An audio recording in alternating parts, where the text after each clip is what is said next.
Hey guys, and welcome back to another video covering the U.S. Senate debate between Joni Ernst and Democrat Theresa Greenfield, I believe her name is. Anyways, this is the RCP average we have so far.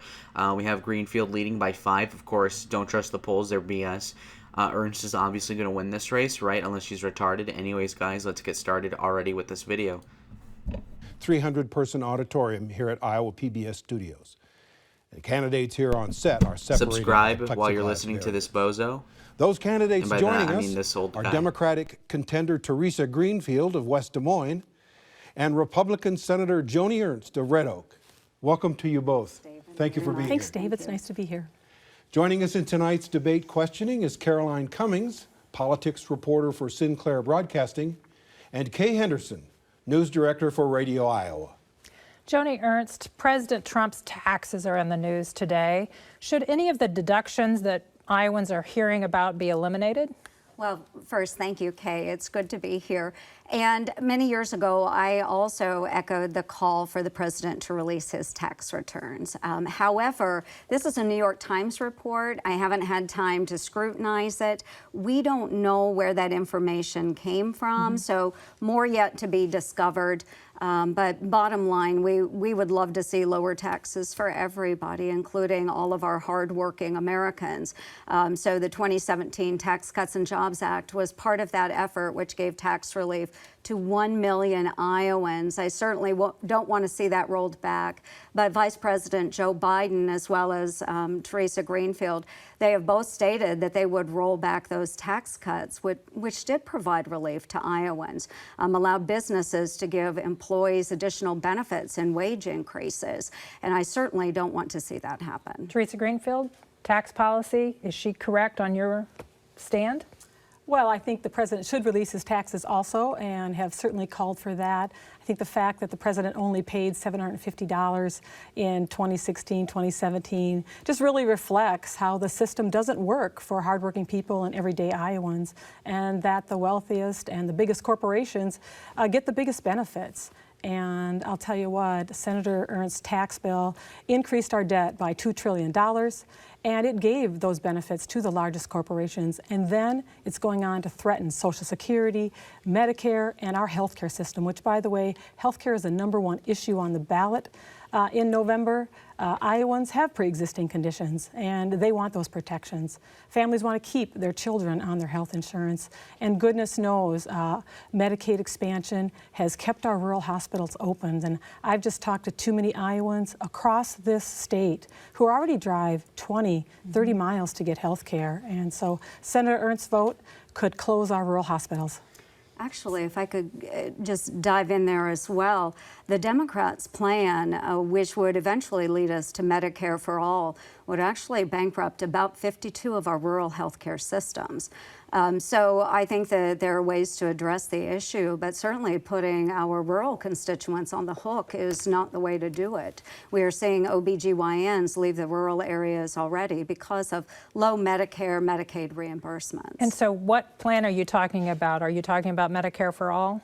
Medicare for all, yes. Do you support Medicare for all, Theresa Greenfield? I've been very clear about my position. I don't support Medicare for all, but I do support strengthening and enhancing the Affordable Care Act, making sure that everyone has health care. And in addition to that, building in a public option, which creates competition and brings down those prices. Senator Joni Ernst did the exact opposite. She voted multiple times to end the Affordable Care Act, devastating health care for so many Iowans who rely on coverage for pre-existing conditions, about 1.3 million Iowans. And what we have with the Affordable Care Act is limited choice, obviously. And I spoke with an oncologist over in Iowa City, and because of the Affordable Care Act, he is very limited as the types of options that he can provide for his cancer patients. So eventually moving in that direction, which is what the Democratic plan is, would limit choice. It would not control costs. We've seen that. Costs continue to go up, even with the Affordable Care Act. We know that we have to work on prescription drugs. I actually have a bill that did pass and was signed into law that lowered prescription drug costs. I'm also a co-sponsor of Senator Grassley's plan, but the Democrats have removed their support from his bipartisan plan. So they want to play politics with the issue rather than address the actual issues. Theresa Greenfield, would you care to respond to that, what you just said? Well, I think Senator Ernst has had 6 years, and she's forgotten Iowans. She's forgotten seniors who are being gouged by prescription drug costs. She could have lowered those for her entire term, but instead she refuses to require Medicare to negotiate for those costs And again, and bring she's them ignoring down the issue and that- save Iowans and taxpayers $500 billion. You know why? Senator Ernst, she sold out Iowans for her big corporate donors, in particular her big pharma donors, who've given over $450,000 to her campaign. Excuse me, we've got a lot more questions. Yeah. Caroline, I want you. You brought what's your up the question? Affordable Care Act. That issue is before the Supreme Court, and you stand prepared, Senator Ernst, to vote on a Supreme Court nominee. Yet 4 years ago in the 2016 election, you have said that delaying a vote during an election is, quote, precedent. So what has changed on this Supreme Court nominee? Caroline, I've been very consistent on this. In 2016, we followed the Vice President Joe Biden rule. That was important, and that's what we have stood beside. The Biden rule says that, or that precedent says that when there are divided parties, you have a presidency of one party and a Senate majority of another party, you wait. Right now, we do not have a divided government situation. So I feel that I have been consistent. We are following the Biden rule. But Senator, in 2018, when the Republicans controlled the Senate and we had a Republican Donald Trump president, you doubled down on the position that should be held off till after the election. So how is that different? The president has made a nomination. And so as a member of the Judiciary Committee, I will do my duty. We will vet the nominee. We know who the nominee is now, and we will move forward with that nominee. Bottom line, what I won't allow to happen is the radical left to move forward and pack the court.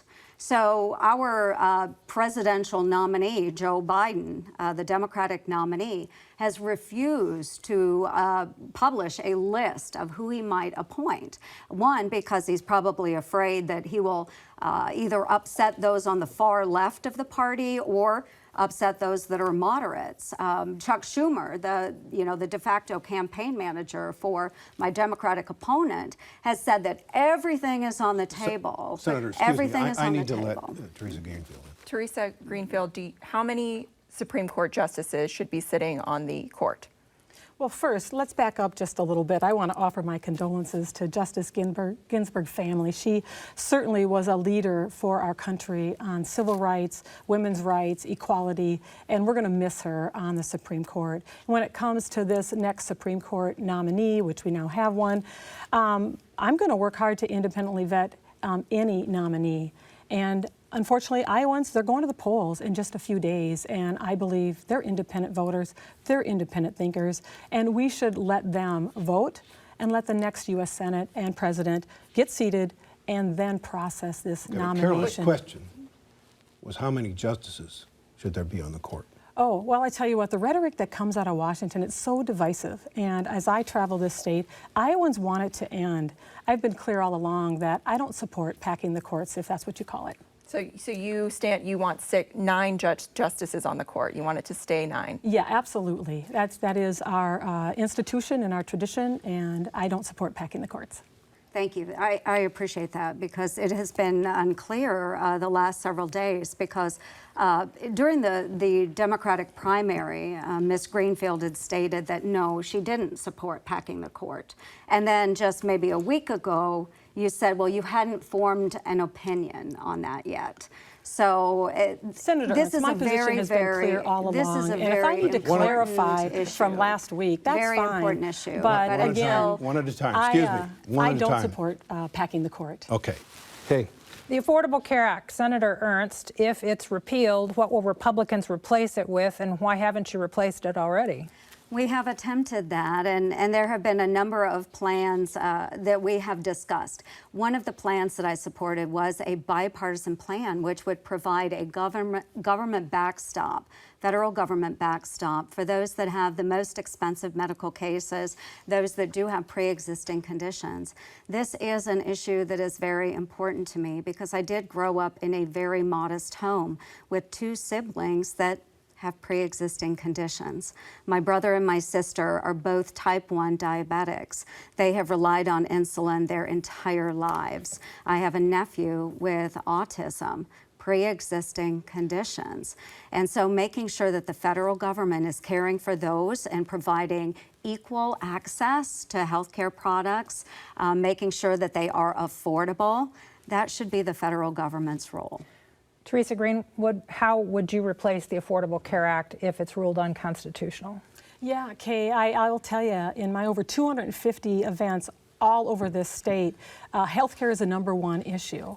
And I believe healthcare is a right, and we need to make sure that everyone has access to high quality and affordable healthcare. And again, I think the way to do that is to strengthen and enhance the Affordable Care Act, build in a public option, creating that competition, bringing down those prices, and of course, making sure that Medicare can negotiate for those prescription drug prices, saving seniors a whole bunch of money, putting some nickels back in their pocket, and saving taxpayers about $500 billion. Unfortunately, Senator Ernst, she had control of the presidency, the House, and the Senate, and the only thing they voted on was to repeal the Affordable Care Act 4 times without a replacement. Yeah. She's voted to end pre-existing conditions coverage for about 1.3 million Iowans. No, repeatedly. But I have voted, and I am co-sponsoring a bill that does protect people with pre-existing conditions. Again, I have stood up. It affects my own family. It's very important that we protect those with pre-existing conditions. The criticism that's made of, also would end Medicaid expansion. Excuse me. Senator Ernst, your criticism of you is that Republicans oppose the Affordable Care Act, but don't put any alternatives on the table. We all are concerned about health care. I wonder if you could be as specific as you can about some of the types of things you want to do most certainly. to fix affordable care, or what happens if you have to replace it. Again, I have been out on the road. I have just completed my 6th consecutive year of the 99-county tour. Very important to get out and speak directly to Iowans. My opponent has not been out to probably 40 or so counties. Senator, this question is not about 99-county tours. But it's about Affordable Care Act. Yes, and David, it is about hearing from Iowans, directly from Iowans. So when I'm out and we're talking about those health care issues, again, pre-existing conditions. One is making sure that those insurance companies are covering people with pre-existing conditions. So that is a bill that I do support. I am a co-sponsor. Again, working with Susan Collins on backstops where the federal government can provide that backstop for those that have the highest and most complex medical conditions. So we had a number of different plans, and I believe that 3 of them were brought up in the United States Senate, but all of them lacked the support to get over the finish line. Okay. So, but they have been successful. The plan that Susan Collins brought up, it was actually a plan that was utilized in the state of Maine, but Barack Obama outlawed it with the Affordable Care Act. Now, Theresa Greenfield. Well, first let me start with Senator Ernst wants to talk about travel schedules because she can't come back to Iowa and explain to Iowans how she sold them out. Sold them out to Big Pharma and can't lower the prescription drug prices, sold out our farmers to big oil and put one of their people to head the EPA, sold out Iowans in general by taking $2 million in corporate PAC donations. Care. It's about what you want to do to improve health care. It's not about, I don't want to hear a criticism of her, I want to hear what you want to do. Well, I got in this fight to put Iowans first and not corporate donors, and so that I'm going to fight for a health care plan to protect Iowans. And as I told Kay, I want to strengthen and enhance the Affordable Care Act. I want to build that public option in so we can create competition, so we can bring down those prices. We should immediately allow Medicare to negotiate for those prescription drug costs, making sure that we're putting a few more bucks in seniors' pockets and we're saving Iowans, well, saving us all, about $500 billion. Abortion. Senator Ernst, you're pro-life. Theresa Greenfield, you're pro-choice. From each of you, I'd like to hear what happens, what do you do if the Supreme Court overturns Roe v. Wade? Senator, I'll let you start. Well, first, I am proudly pro-life. I think every life has value and is worthwhile. I don't believe anyone is to be thrown away. My opponent is backed by extreme abortionists. She doesn't oppose abortion at any point during a pregnancy. I think the likelihood of Roe v. Wade being overturned is very minimal. I don't see that happening, truly, I don't see that happening. But what we can do is certainly educate the public on how important life is. So again, I'm adamantly pro-life. I will stand behind that. I think that the views that are being taken by Theresa Greenfield and those that are backing her from the coasts, you know, from California and New York, it's inappropriate and not acceptable to most Iowa voters. Theresa Greenfield, what do you do? What should happen if the court overturns Roe v. Wade?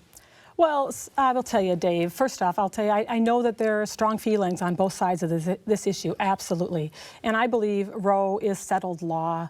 I will always defend a woman's right to make her own health care decisions with the guidance of her doctor. And actually, I will defend all people to make their own health care decisions with their doctors. And we'll continue to defend it regardless of where we go in the future. And yet, Caroline? when we talk about health care, Senator, we're trying to keep the pace here. The pandemic is worsening, and that's obviously top of mind. We're talking about healthcare. This is a top issue. Is it time for the U.S. government and politicians to change positions on requiring Americans to wear masks, given virus cases rising in Iowa and elsewhere? Well, I do wear a mask when I'm out in public, and when I'm back home in Red Oak, certainly if I'm going into Dollar General or Hy-Vee, even if I know I'm probably the only person that's going to be in the store other than the clerk, I do wear a mask. I think that's important. My mother was part of a brigade of elderly women in Red Oak that sewed masks at the onset of the pandemic to make sure that those essential workers that had to be out and about around the community had the availability of masks. Even though they're homemade, they work. So I think it's really important that we set the example by wearing the mask, but certainly to mandate it. We know it's unenforceable, and we know that it doesn't work. There is a mask mandate. I know there was one in Des Moines. So I rolled into town wearing my mask, even in the car. And as I'm driving down the street, there are many people that aren't even under a mask mandate. They're not wearing a mask. Theresa Greenfield, do you have a response to her thoughts on that? Well, I think that this pandemic is going to be one of the most consequential events of our lifetime, the health implications, the economic implications. And when it comes to wearing a mask, I do support a statewide mask mandate. Iowa has some of the highest cases of infections at this point in time. And of course, even the White House task force wants Iowa to have a mask mandate. And we do that because it really makes it clear what the health guidelines are that everyone should be trying to follow. And I know I and a lot of people around the state have a lot of frustration with our federal leaders because those guidelines have not been clear. And I have put out plans on what we should do next. Senator Ernst hasn't taken action for 6 months. We need a phase 4 plan, and it needs to include a number of things. One, focusing on health and safety. We need testing, we need contact tracing, we need PPE for everyone, and emergency protection standards. We've got to focus on our workers. We need to make sure that we extend the expanded unemployment benefits and that, you know, maybe look at some additional direct payments and again, those emergency protection standards so we know workers will be safe at work. And then finally, we need to rebuild our economy. And Iowa is a state of small towns and small businesses, and they need additional PPP. Our local governments need that. I want to let Senator Certainly, Ernst thank you for that very much, because that is so much of the work that we have been doing in Congress. So yes, the last 6 months have been very hard on not just the state of Iowa, but the United States as a whole. So that's why I do travel to all 99 counties to make sure that I'm hearing directly from constituents about these issues. So gathering that information, going back to Congress and working in a bipartisan manner, we have been able to get 4 packages over the finish line. I have been ranked as one of the most bipartisan senators by Georgetown University over the last 25 years from any state of either party. And so the HEROES Act, Ms. Greenfield said she wouldn't have supported that. That was the Democratic plan in the House. She has criticized me for passing the CARES Act, which provided relief to rural health care systems. It provided PPE. She had about 5 minutes to talk, David. So we have all of these plans that provided those supports. And yet she is saying that she opposes the targeted relief bill. She opposed the CARES Act. She opposed the HEROES Act. So, you know, now she's saying she's for these things. That's what Senator, we did in the CARES Act. Senator, and she's I'm criticizing going to interrupt me you for because doing we need to that. give her a chance to respond here. Thank you. Senator Ernst should have stayed in Washington and gotten a Phase 4 stimulus package done. And I'll tell you, Iowans want the bipartisan, they want the divisiveness to end. They want this kind of he said, she said. Bottom line is, Senator Ernst supported a skinny package, and we don't have a skinny problem, people. We have a big, fat problem. And this is a package that even President Trump wasn't ready to endorse because it didn't go far enough. And we have a lot of other issues that people in Iowa care about, and I want to move on to those, Kay? Criminal justice reform has been a topic. Theresa Greenfield, how do you balance support for law enforcement and support for people in Black and brown communities who are fearful of law enforcement? Yeah, Kay, I'll tell you what. Black and brown communities have faced discrimination, unfair treatment for way too long. And we have to take action and take a look at that kind of discrimination and the racism in all of our systems, whether it's policing or healthcare, housing, education, lending. But I'll tell you what, I come from a long line of police officers in my family, and my father-in-law was a police officer, and Sunday dinners were filled with conversations and stories about serving and protecting his community, protecting and serving. And it was with a lot of pride that he worked hard to know everyone that was in his community and meet the young kids and protect his community. Senator Ernst, how do you balance these two sometimes diametrically opposed groups? How do you balance? We have 2 ears and 1 mouth. And perhaps we should spend more time listening and less time talking. And I have been blessed to serve our nation in uniform. And our United States military is one of the finest institutions made up of a very diverse and inclusive population. So many of my years have been spent with very different populations, maybe than even the makeup that you might find here in Iowa. Just recently, because we did have the Justice Act on the floor of the Senate, it was blocked by Senate Democrats who were not looking for a solution. The bill was 70% of what the Democrats had asked for. Senator Tim Scott, who had authored the bill, said, provide me with additional information. They got up and walked out. He was willing to work with them, but they didn't want a solution. They wanted a political football. So at that point, I did call, I spoke with Matt Winchell and Akeo Abdul Samad, who had just passed the policing reform bill in Iowa. In a matter of days, it was signed into law by our governor.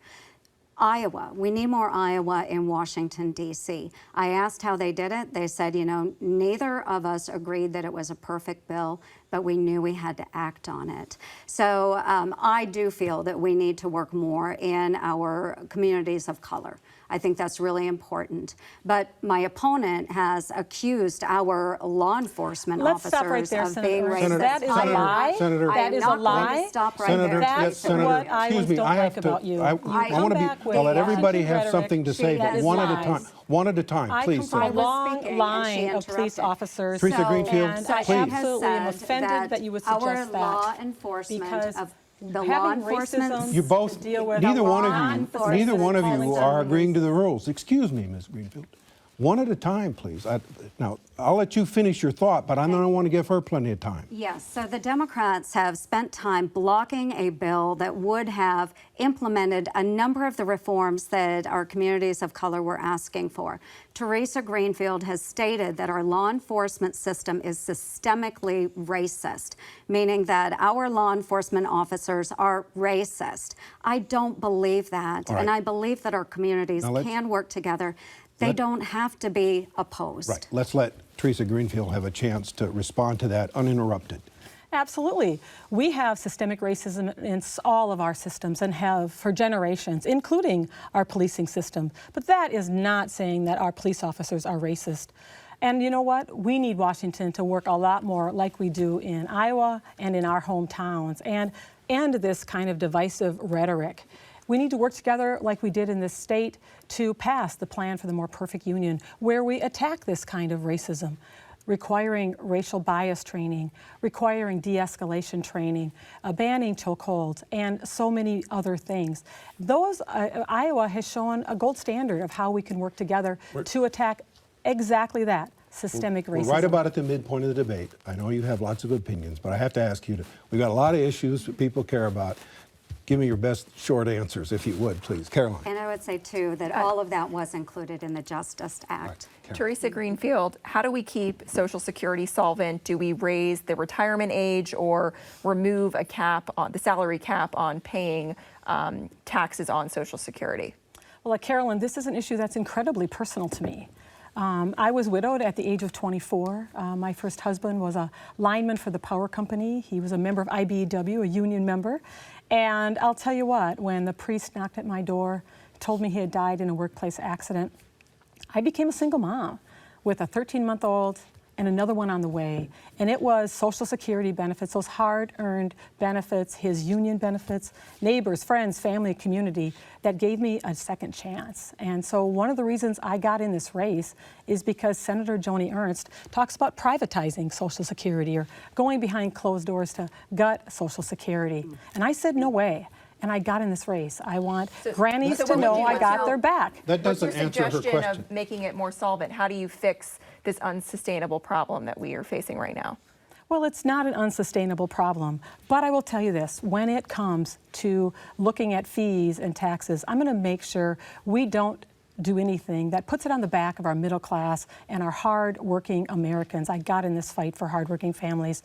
We need to make sure that the largest corporations and the very wealthiest pay their fair share. But there's a couple immediate things we can do. Excuse me, Theresa Pass Greenfield. the SWIFT Act, making sure I need to interrupt. You're not answering her surviving question. spouses get the benefits they have earned. You didn't answer her question. How do you keep it sound? Let me ask specifically. Do you raise the retirement age? Do we lift the cap above $138,000 a year? Dave, I will look at so many things. I'm not supporting raising the retirement age. And when it comes to additional taxes, I just want to make sure that the very wealthiest and the biggest corporations are paying their fair share. Senator Ernst, the same question to you. How do you make it solvent? Do you support raising the retirement age or removing salary caps on paying taxes on Social Security? My own mother and father are reliant upon Social Security. They count on that every month. There are 700,000 Iowans that do rely on Social Security. And so I am being criticized and, lies here about what has been said. I have said many times over that we need to look at all options. And so I haven't said that I will support one option over another, David. So all of these options do need to be looked at. And we need to find out what are the best ways for moving forward. But key, it has to be bipartisan. It has to be bipartisan if it's going to pass. One of the easiest ways to help shore up Social Security and Medicare right now is to make sure that we are fully employed as a nation and that we have as many people working within a strong economy as possible so that those workers are contributing into Social Security and Medicare. So we have to do that. But again, bipartisan. And again, I have been ranked as one of the most bipartisan senators period in the last 25 years. Thank you. Kay Henders. Student debt. Theresa Greenfield, you have talked about this on the campaign trail. Some presidential candidates talked about completely getting rid of student debt. How far would you go? Well, student debt is a really serious crisis in our country, and it has kept so many of our young leaders from starting families and starting businesses. So we do need to take a look at student debt. I think we need to, one, get back into investing into education. I'm a product of Republican Governor Bob Ray when they really invested. And I went to Iowa Lakes Community College up in Esterville. I got a job at Pizza Hut, and I was able to make enough money to pay my rent and bills. So investing is something that we need to do. So does that mean getting rid of student debt, or does that mean renegotiating the interest rate on student debt?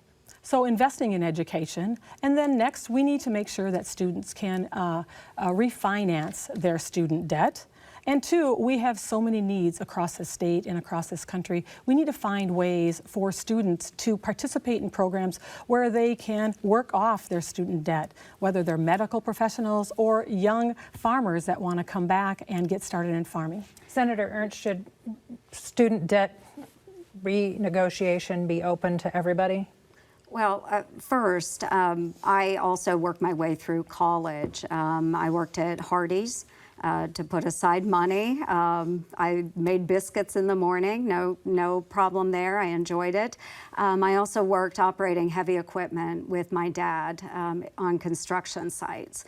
So was able to set aside for college, and that was a really important thing for me. Not everyone has those types of work activities or opportunities. But when Ms. Greenfield talks about investment in college, her party leaders want free education for everyone, which means that hardworking union laborers like my brother would be paying for even wealthy kids to go to four-year institutions. Our farmers would be paying for wealthy kids to go to four-year institutions. I think there are better ways of doing this. Of course, the state is great about investing in our educational systems. I do think that there should be opportunity to refinance student loans. I think that is a great opportunity. I have also authored a number of different provisions, like with Chuck Grassley, know before you owe, making sure that our students know exactly what the cost of their education is going to be, and then what their actual job will pay on the tail end. But you talk about employer investment.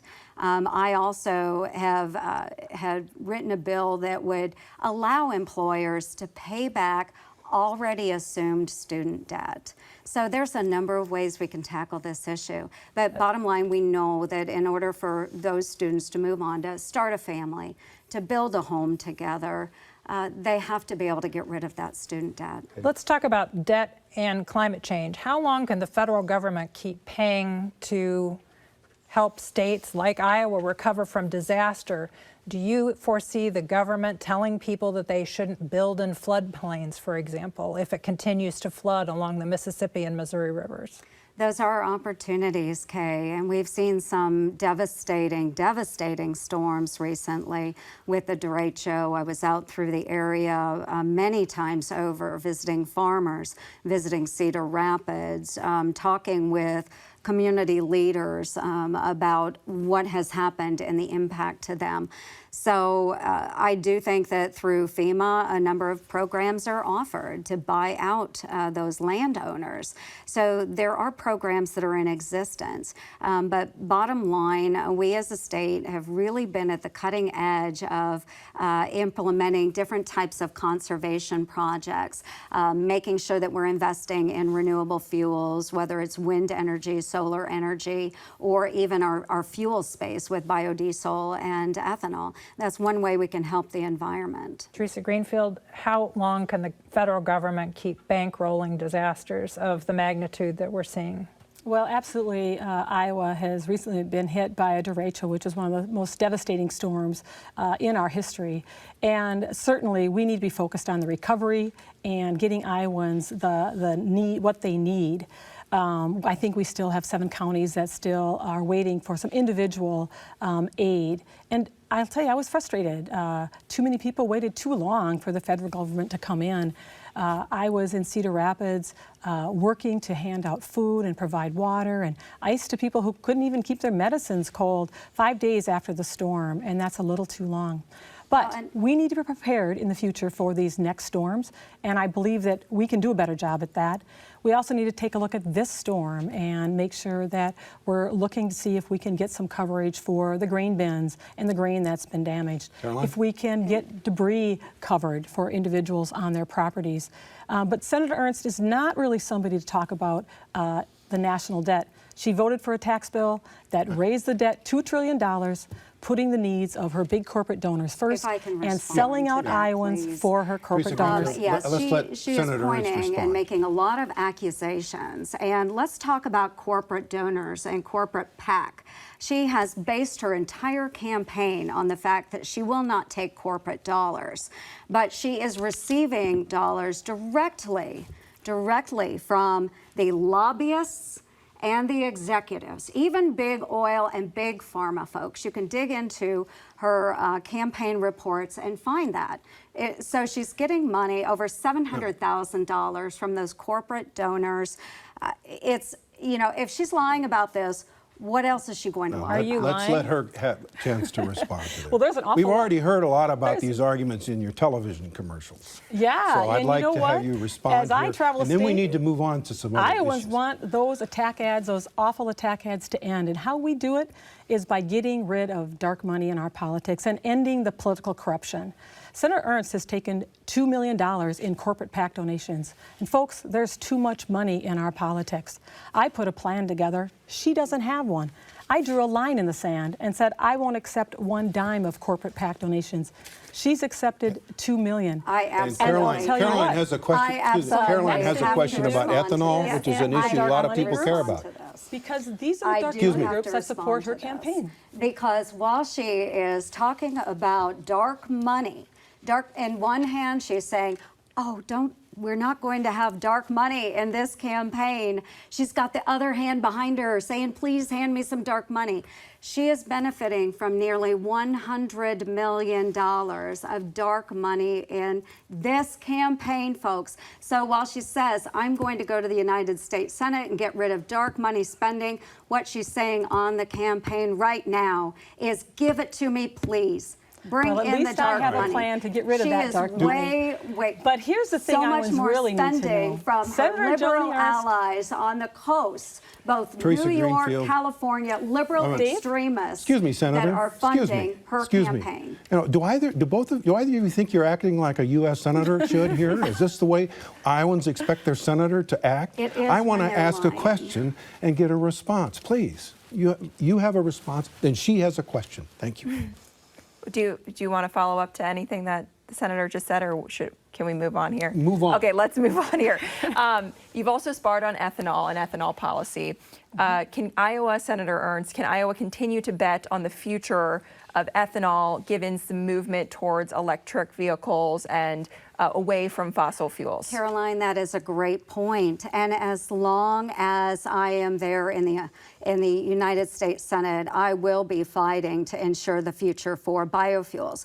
But the party of Theresa Greenfield, the party on the left, is moving towards electric vehicles, which, if they go the way of California, would be outlawing fossil fuels and ethanol and biodiesel in a matter of 15 years.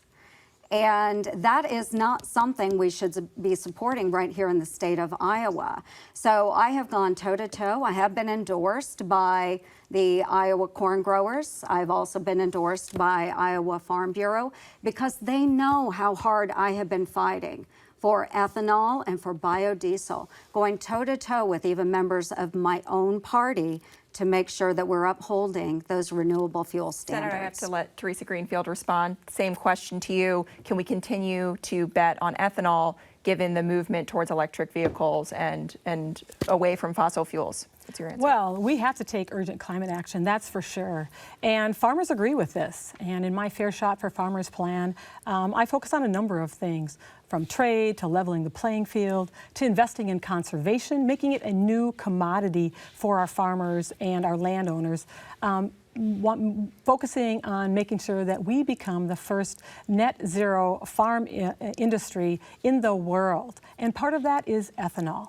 We need to invest in research to understand what else we can do, from shipping to airplanes. We need to invest in bio-based manufacturing. Senator Joni Ernst, I'll tell you what, she voted for a fossil fuel lobbyist to head the EPA, and they have gutted our ethanol industry with 85 waivers, reducing our demand by about 4 billion gallons. Heck, a bushel of corn right now is about $3.30. That's going out of business prices. Senator Ernst, she sold out farmers for her big oil dollars. I want to if I let can Senator respond. Ernst have a Thank you. response to that. Absolutely. And again, I have been endorsed by the Iowa Corn Growers and the Iowa Farm Bureau because they know how hard and how adamant I have been about our biofuels industry. It was actually the Obama-Biden administration that opened the door to those waivers. It was Joe Biden, presidential candidate Joe Biden of your party, that opened the door for those waivers by working with his Philadelphia small oil refinery buddies that allowed those first waivers to take place. So we have pushed back on Senator that. Ernst voted for two the EPA gas administrators. Let Theresa Greenfield respond.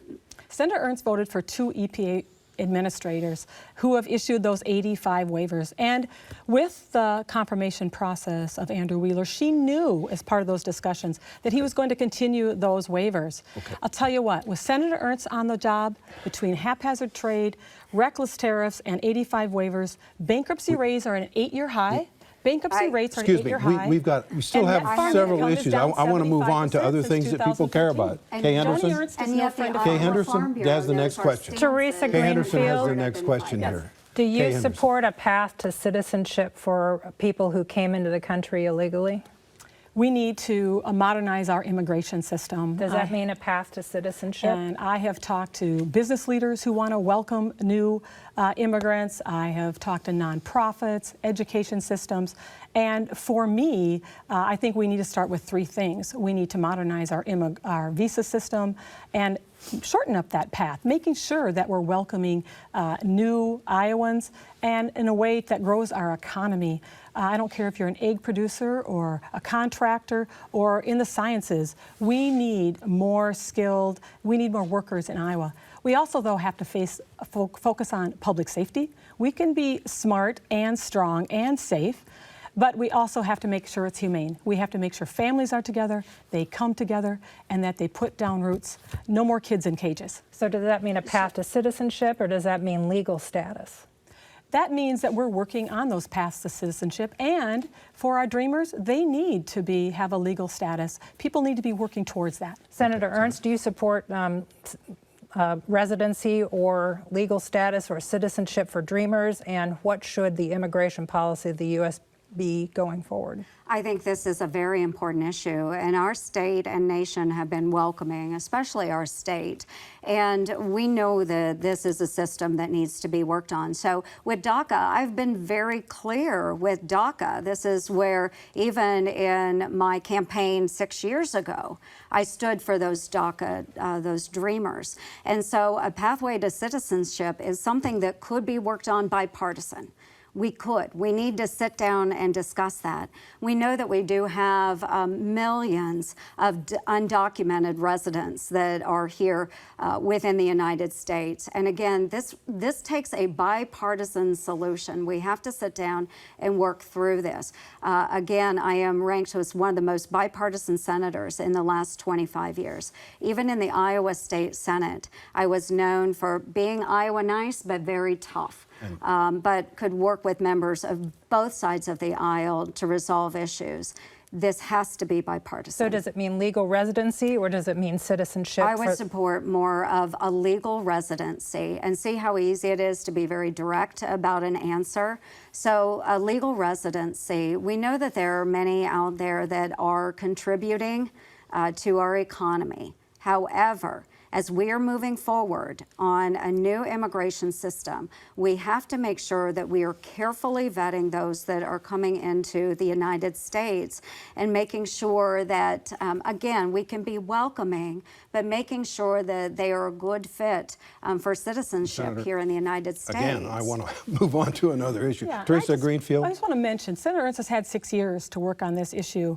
I'll work with anyone to get immigration modernized and reformed, because I hear it from business owners, egg producers, faith communities, small towns. We have to take and pass and modernize our immigration system. Caroline has a question, though. Is it time to raise the federal minimum wage, Senator Ernst? I do think that we can look at the federal minimum wage, whether, and again, finding the right solution. Again, it has to be a bipartisan solution, but maybe we should index it to our GDP. There are a lot of solutions out there, but overall, I do believe that this should be a state-based issue as well, because while Theresa Greenfield is being backed by funders in California and New York, what is right for California and New York may not be right for the economy in the state of Iowa. So I worked minimum wage when I was working for Hardee's.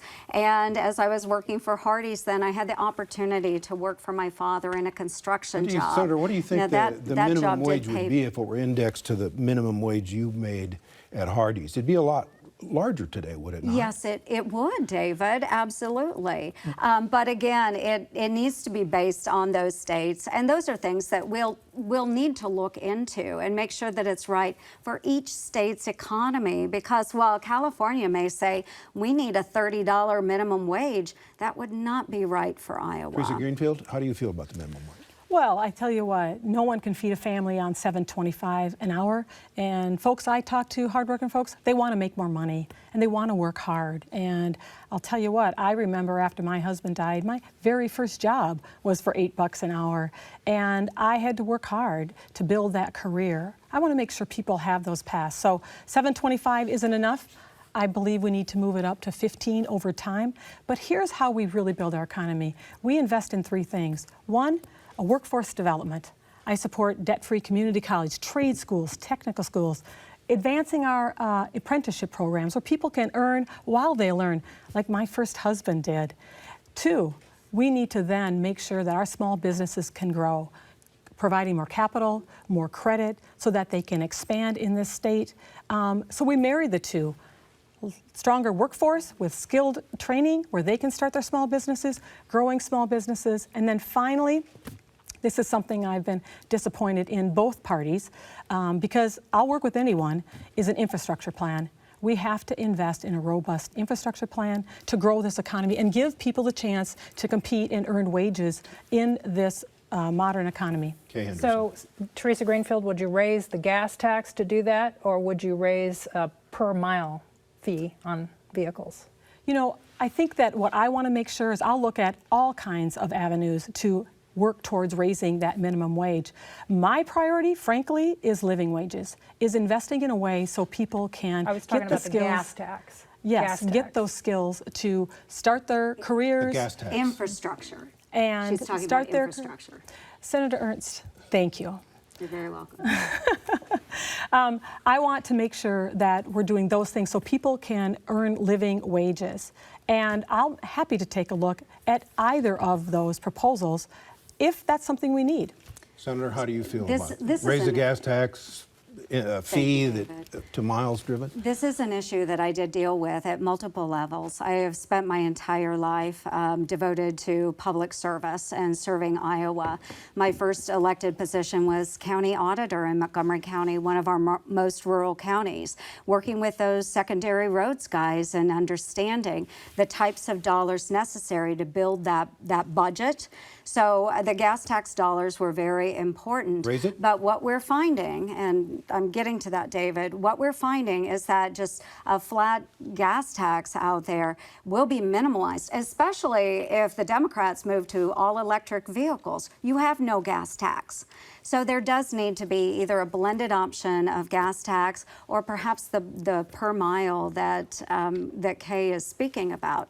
So these are all issues, and I have asked the subject matter experts to go back. The Iowa Motor Truck Association, they've got some ideas. I've asked them to dig in a little bit more. But certainly working with those secondary roads guys, Iowa Department of Transportation, all of those things are very important. But I do want to go back to infrastructure because it was brought up. This is really important, and actually in the United States Senate, I sit on Environment and Public Works. We passed an infrastructure package in our committee, bipartisan. 21-0, it came out of our committee. Senator, with just a few minutes left, I got to interrupt yes. you so Kay can get in. No, thank you. Senator Ernst, you've had 6 years and you didn't get an infrastructure package done. Our bridges are 50th in the nation here in this state. We actually Teresa Greenfield, excuse me, I'd like to give Kay. We actually have seen passed, what happens when you don't have broadband. Many FAST acts. You did nothing for 6 years. My mother always used to say one at a time. and so, Teresa Greenfield, Kay has a question. Yeah. How do you solve the broadband question? Do you have the government take over the service of broadband, or do you continue to let the private sector extend it? So we absolutely have to extend broadband to everyone. And as I was just saying, as I've traveled the state, and particularly during COVID, I've talked to graphic designers who can't work from home because they don't have the speeds to upload and download. I've talked to too many families that are struggling to educate their kids because they don't have access to the internet or they can't afford it. I've talked to farmers, Floyd County, as a matter of fact, who can't do precision farming because they don't have access to broadband internet. We have to make sure that we are investing in it, whether it's through our rural cooperatives. cooperatives. Is that the private sector, or is that I think it's sector? a combination of both. Do you support absolutely. continued public-private? Can you count on the private to extend it to that last acre, if you will? That's why we've been working, Kay, on so many different opportunities because, again, as I'm out talking directly with Iowans, especially in Osage, we had that exact situation where community members came together and we were working, okay, what is it that we can do in a public-private partnership? How can we connect the last little bit of acreage out there, as well as our communities, our rural communities, and make sure that they can do telehealth or teleworking, telemedicine, whatever the case may be. But we do have to have both a private partnership and public partnership in this so that we can get to that last mile. I've actually worked on those plans, again, in the Agriculture Committee, working very hard on that. One, we had to correct mapping. Certainly with the census going on, we understand how important that is. But the mapping, if there was one family in a census block that received internet service, that entire census block was considered served. So we have to correct that, and that's what we're working on. Another question, and I'll go to Theresa Greenfield first. Post office, a lot of talk about closing, privatizing. How do you feel about it? What do we do about the post office? Well, the post office is one of the most beloved services in our country and certainly in our state. You know, it keeps us connected. It ensures that whether you are a senior or you're a veteran, you're able to get your medicines delivered. So many small businesses rely on it. But I mean, what do you do to keep it sound? That's what I'm getting at. Yes. Privatize it? Right now, absolutely not. Right now, we are in a crisis, and we need to make sure that they can operate and continue to provide those medications, continue to get us through this election in the fall. And then we need to take a look at their financial structure. And I'll tell you, as someone who's worked almost my entire career in small businesses, I understand how to look at those businesses and make sure that we examine their structure, their pensions, their health care, so that they can be solvent. Senator, post office. The post office is extremely important. I live in a rural area. I've always been connected to our rural areas. I grew up on Rural Route 2, Red Oak, Iowa, 51566. What do we do about the post office? Well, they have to pre-fund their pensions, David, and so this is something that we should look at. So that's really contributing to a lot of their struggles right now. So I do think we have to go back to the drawing board. We do have to have a plan out there. Absolutely, we need to make sure that our post office stays in existence. They are so important to the folks like me that live in the rural areas. We've got 1 minute left. Give me your best sound bites. Theresa Greenfield, why you? Well, I got in this race to put Iowans first, and I think my skills are exactly what Iowans need. I'm a businesswoman, worked in small business most of my life, a mom, a scrappy farm girl, that's for sure. And I'll tell you what, Iowans want the divisiveness to end. They want this kind of rhetoric to come to an end, and I'll work with anyone to fight for Iowans. I'll stand up to anyone to fight for Iowans. But I have to say, enough is enough. And I'll leave you with this. You know, after my first husband died and I got that first job, it was for $8 an hour. And I worked my fingers to the bone to build a career and raise my boys. And I got in this fight for hardworking families.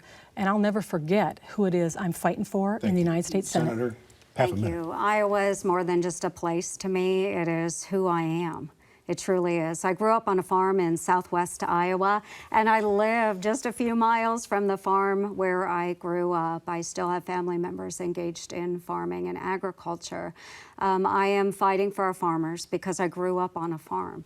I'm fighting for our single moms and working families because I've been through those struggles myself. I'm fighting for our veterans because I have put my boots in that sand and led 150 of Iowa Army National Guard's finest men and women. I am fighting for survivors of sexual abuse and domestic violence because I've been there myself. And I will continue fighting for Iowans. It's who I am, it's how I was raised.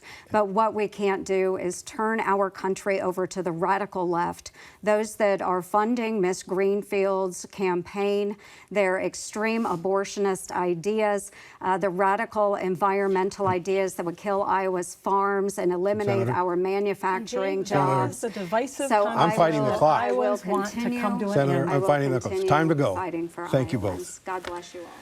And a quick reminder, tonight was the third in a full slate of Iowa press debates on statewide Iowa PBS.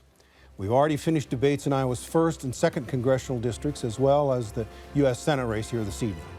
Now, on Monday, October 5th, we'll round out our debate series when we host 3rd congressional district candidates, Democrat Cindy Axne and Republican David Young.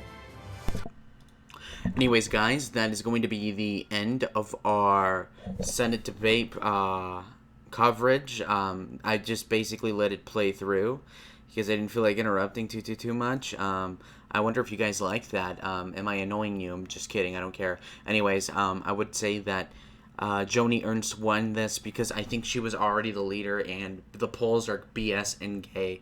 Do not trust the polls. I have not seen the Trafalgar poll, so I'm not sure what to think. Although historically Iowa has been pretty red the last several years, so I'm gonna say this. I'm gonna go out on a limb and say that prior to the debate, Joni Ernst would have won by like 4%. Now she's probably gonna win by 4.5. I think this helped her slightly. I was expecting her to do a 7 out of 10. She did a 6 out of 10. That's okay. She ends up edging her Theresa Greenfield out. Theresa Greenfield did below average. She was not very witty at all. She's less attractive than Joni Ernst. That's like half of the reason why I think Joni Ernst won. And an incumbent doesn't need to be that good in a debate to beat out an up-and-comer, especially in a red state like Iowa this year in 2020. Anyways, guys, that's what I think.